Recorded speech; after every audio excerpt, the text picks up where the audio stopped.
Hello again, it's Arlene with my lace.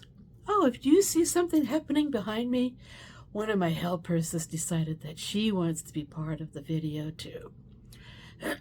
Today we are going to talk about this piece of lace here. And before I show you the next segment, which is the pinning, and this is the first piece I'm going to show you how to pin, I thought I would tell you a little bit about this particular piece of lace. As you can see, it is a hanky. Back in the day, back in the 30s, 40s, and 50s, and early 60s, ladies would carry hankies in their sleeve like this, so that when they were in church or at a women's meeting or wherever they were, if they needed to lightly dampen their foreheads because it was hot, they would have these beautiful hankies in which to do it. Sadly, to this day, we don't do that so much anymore. They would have these beautiful laces on these hankies. And a lot of these hankies, you could go to places like Penny's or the Five and Dime, and you could buy a little package of hankies that had lace on them, or they had a little embroidery, so it would make your outfit just a little bit more elegant. And so, anyway, that's a little bit about these laces. Mind you, if you were in Europe and you were visiting some of the sites, you could go into the little stores that catered to tourists, and you could buy a special little hanky, either handmade lace or embroidered, that was featured from laces from that part of the world. Your next step, after you get your lace washed, is to create your pinning board. As you can see, I have covered my board with a piece of clean white cloth. It has been pinned to the sides to give it nice, solid, smooth, well, mostly smooth, surface upon which to do the next phase of taking care of your lace, which is pinning it or blocking it. Looking at this piece of lace, I see that it is very clean.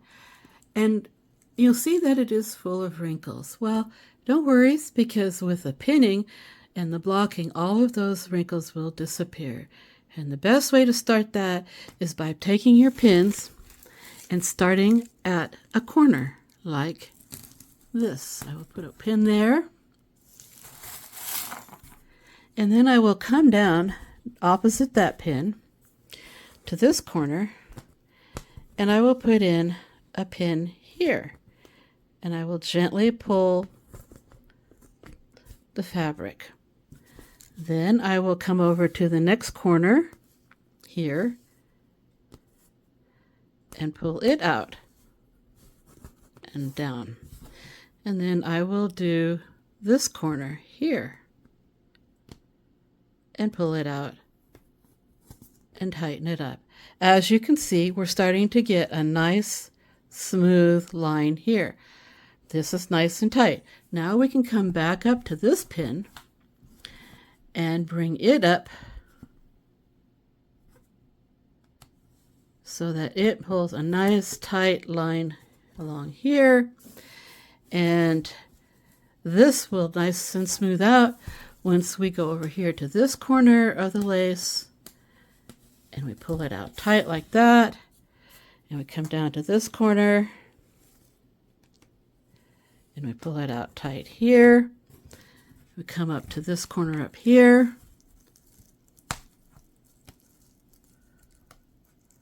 And we pull it out tight there.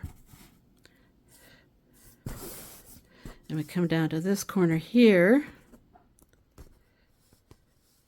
And we pull it out to there. Now, see how absolutely smooth that centerpiece is. However, it is still not fully wrinkle-free. In the process of the pinning, as I pull the sections out, it will get smoother and smoother. We'll be back when I've got that done. Now the lace is completely blocked and ready to dry.